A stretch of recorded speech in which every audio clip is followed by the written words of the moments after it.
Child sacrifice. Barbaric. Evil. Ancient. Modern. There's nothing new under the sun. Throughout history, children have been sacrificed to a variety of deities in attempts to gain favor or blessings. Aztecs cut their children's hearts out to appease the gods of rain and war. Incas sacrificed their children to the sun god so their crops would flourish. Canaanites sacrificed their infants to Moloch for prosperity. Drums were played loudly to drown out the baby's screams.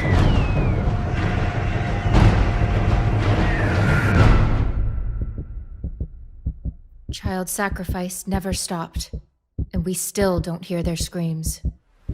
There's nothing new under the sun. We sacrifice our children today, not for rain or war victories, but for freedom or convenience. We sacrifice to gain favor in the workplace, or for the blessings of money or fame. We sacrifice our babies on the altar of free sex.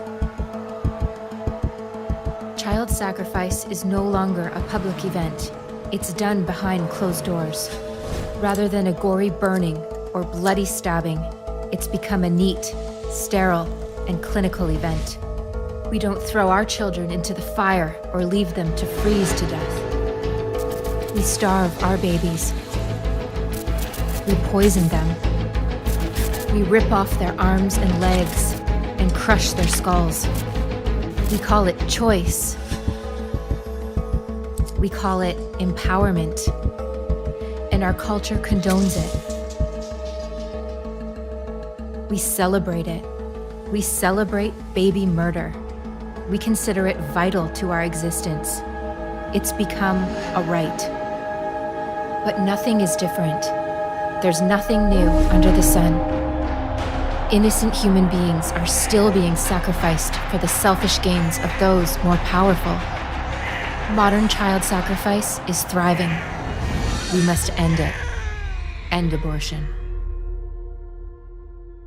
So I had a really rough upbringing. I had alcoholic parents, addicted to narcotics. My mother got into crack cocaine, and same with my father, heroin and everything. So growing up, there was a very unsafe environment. There was a lot of sexual molestation growing up. By the time I was 16, I was told to drop out of high school to help support the family, and I did. And then by 18, I was kicked out of my home and homeless because I was no longer a paycheck because baby bonus was no longer being issued.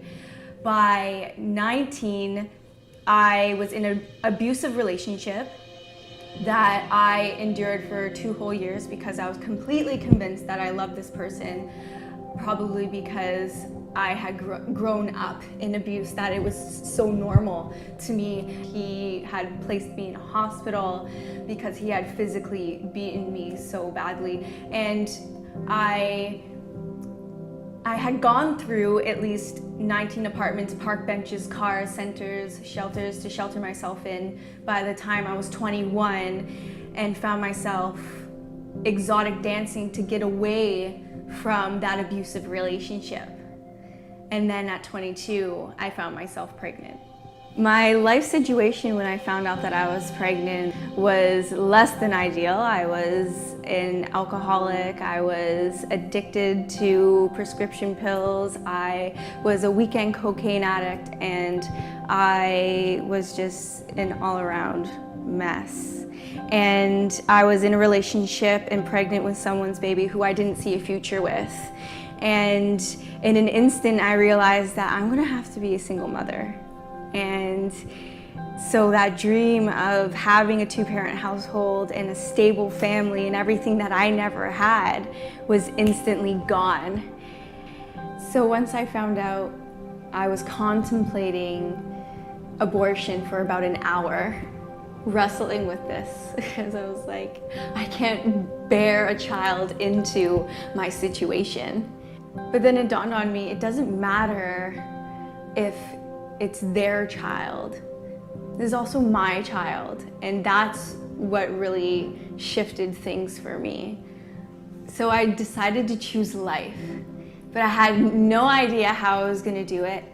I had my neighbor come and give me a newsletter, and on the very bottom was Wings Maternity Home, and I found out that as soon as I walked into the home and I chose life, where negative choices used to follow me, now right ones were, and there was support, and there was love, and there was tools to grow up into the mother that I knew I could be. My daughter Azalea is a blessing and the reason for my turnaround, and she is the reason I wake up every morning. So what I would say to someone who is facing an unplanned pregnancy is that I would encourage life, and that there are resources out there, and no matter what your situation is and what you're going through,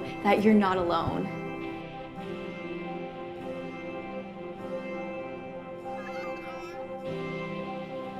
Make a choice you can both live with. Choose life.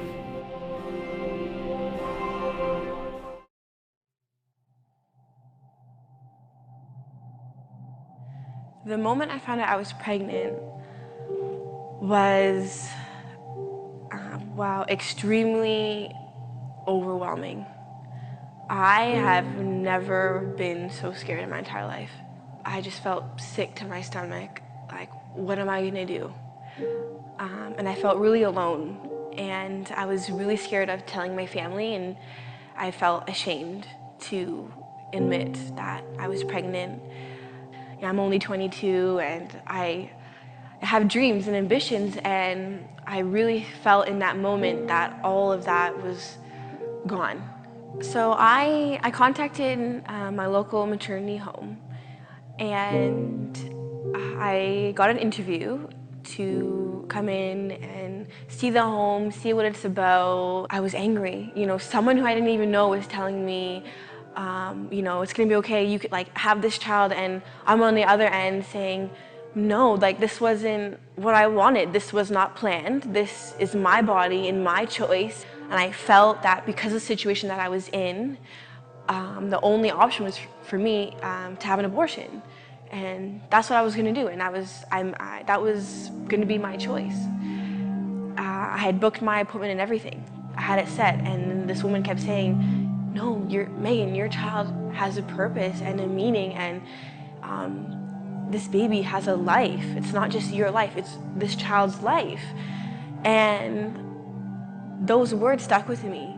I woke up one day and I felt that what she said was right. This child has a purpose and a meaning, and I'm pregnant for a reason, and I didn't know what the future would hold with this baby, but I felt that I couldn't go forth with having an abortion and terminating my pregnancy and essentially killing this baby, that I wouldn't be able to come to terms with it afterwards. So I decided to choose life and keep my child because she's worth it. My baby is worth it, and aside from what I'm going through, or if my boyfriend's in the picture or not in the picture, or whatever it may be, that we're gonna make it, and I'm gonna make it, and this child's gonna make it. My daughter, Serenity Grace, she has changed my life for the better. She is literally the definition of her name. She has brought back that peace and the calmness into my life, and I would not be who I am today if I did not keep her. When I hold her and I look at her and I think about what could have been, and that I almost made the choice of not keeping her, I'm so thankful that she's here today and that I chose life. If you're facing an unplanned pregnancy, I think what's really important to understand is that your life is not over. So the dreams you had or the things you want to accomplish, you could still have and do, but it just may look different. And it's probably going to be more challenging, but it's worth it. Make a choice you can both live with. Choose life.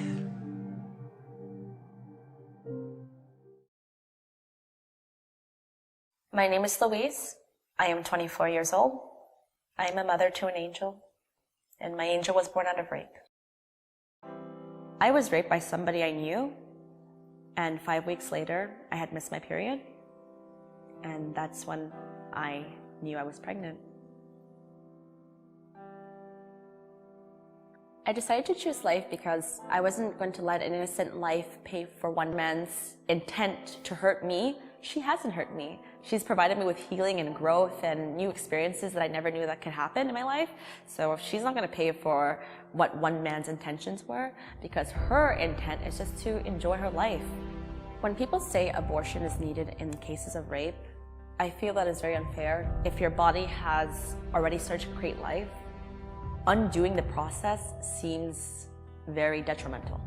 I also knew in my heart that there's already a heart beating, there's already a life there, and for me to go and intentionally take away someone's chance at life, that wouldn't sit well with me for the rest of my life. My daughter is my angel. She brings me a lot of hope for the future, to let me know that not every disaster has to bring traumatic pain to where you can't cope. It actually can bring about beauty if you look for the beauty in the disaster. So she's my beauty. I am so grateful I made the decision to have my daughter, because she's brought me so much joy. Every day I wake up to a beautiful smile, and had I not made that decision, I would have just been left with a disaster on my heart. Becoming a mother has changed me in ways I could never imagine. I feel like the most optimal version of myself. I feel more purpose to each day I live. It's just given me super strength, really. I've drawn a lot of strength internally that I didn't know was there before, so I'm very happy and I love being a mother. What I would say to a woman who has just found out she was pregnant as a result of rape is that there's hope. There's hope beyond just healing from the traumatic experience you've been through and figuring out how you're going to make it for what's to come. I would say don't give up, because if you survived such a traumatic experience and you were gifted with a miracle, then clearly you have more potential than you could ever know. Make a choice you can both live with. Choose life.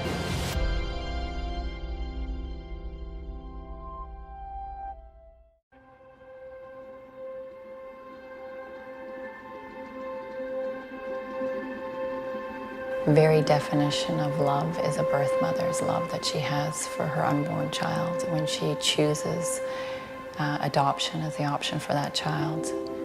My husband and I met in high school. We were high school sweethearts. We dated throughout high school and then throughout the university years as well. Shortly after university, we got married. And yeah, the next step for us was to start a family. And after a few years of trying to have children on our own, it just wasn't happening. And so the next step naturally for me was to turn to adoption.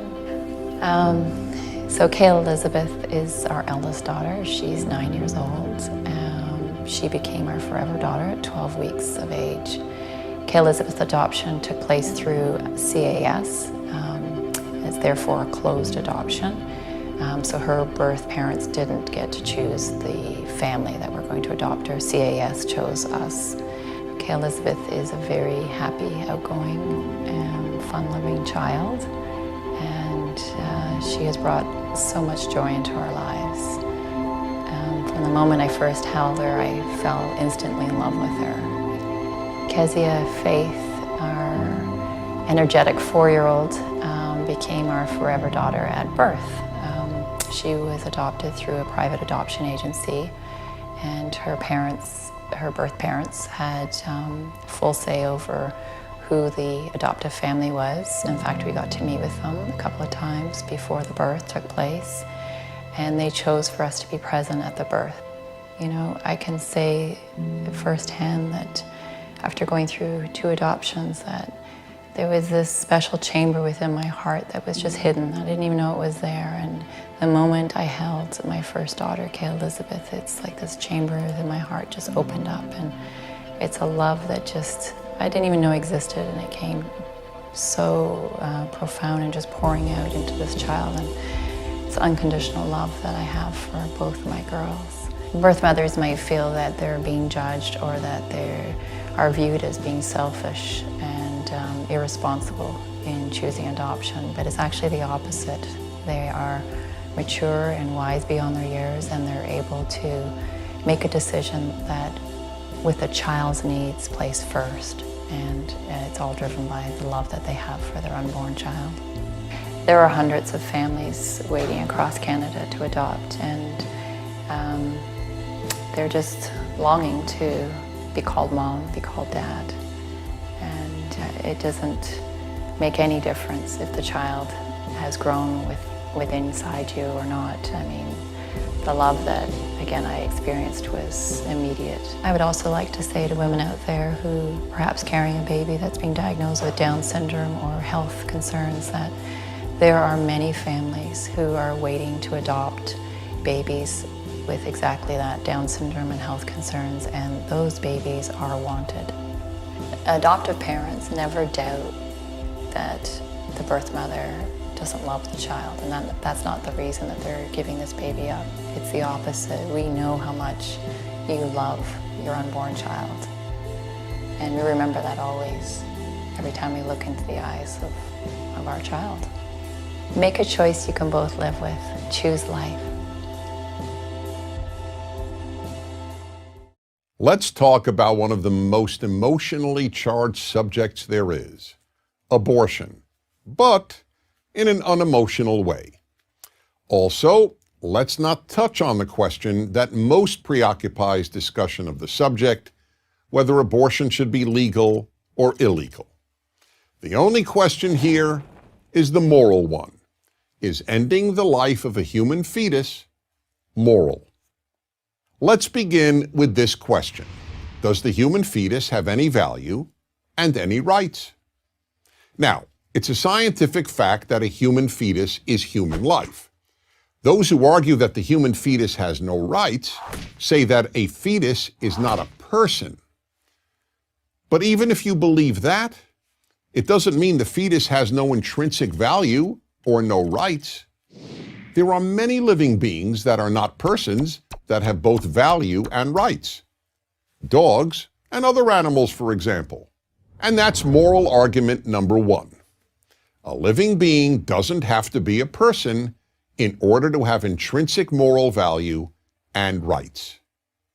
When challenged with this argument, people usually change the subject to the rights of the mother, meaning the right of a mother to end her fetus's life under any circumstance, for any reason, and at any time in her pregnancy. Is that moral?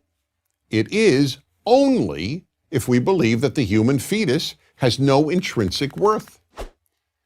But in most cases, nearly everyone believes that the human fetus has essentially infinite worth and an almost absolute right to live.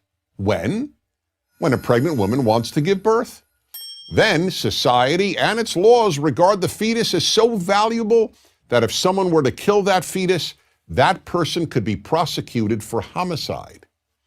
Only if a pregnant woman doesn't want to give birth do many people regard the fetus as worthless. Now, does that make sense? It doesn't seem to. Either a human fetus has worth or it doesn't. And this is moral argument number two. On what moral grounds does the mother alone decide a fetus's worth? We certainly don't do that with regard to a newborn child. It is society, not the mother or the father, that determines whether a newborn child has worth and a right to live. So the question is, why should that be different before the human being is born? Why does one person, a mother, get to determine whether that being has any right to live? People respond by saying that a woman has the right to control her body, Now, that is entirely correct. The problem here, however, is that the fetus is not her body. It is in her body. It is a separate body. And that's moral argument number 3. No one ever asks a pregnant woman, "How's your body?" when asking about the fetus. People ask, "How's the baby?" Moral argument number 4. Virtually everyone agrees that the moment the baby comes out of the womb, killing the baby is murder. But deliberately killing it a few months before birth is considered no more morally problematic than extracting a tooth. How does that make sense? And finally, moral argument number 5. Aren't there instances in which just about everyone, even among those who are pro-choice, would acknowledge that an abortion might not be moral? For example, would it be moral to abort a female fetus solely because the mother prefers boys to girls, as has happened millions of times in China and elsewhere? And one more example. Let's say science develops a method of determining whether a child in the womb is gay or straight. Would it be moral to kill a gay fetus because the mother didn't want a gay child? People may offer practical reasons not to criminalize all abortions. People may differ about when personhood begins and about the morality of abortion after rape or incest. But with regard to the vast majority of abortions, those of healthy women aborting a healthy fetus, let's be clear. Most of these abortions just aren't moral. Good societies can survive people doing immoral things. But a good society cannot survive if it calls immoral things moral.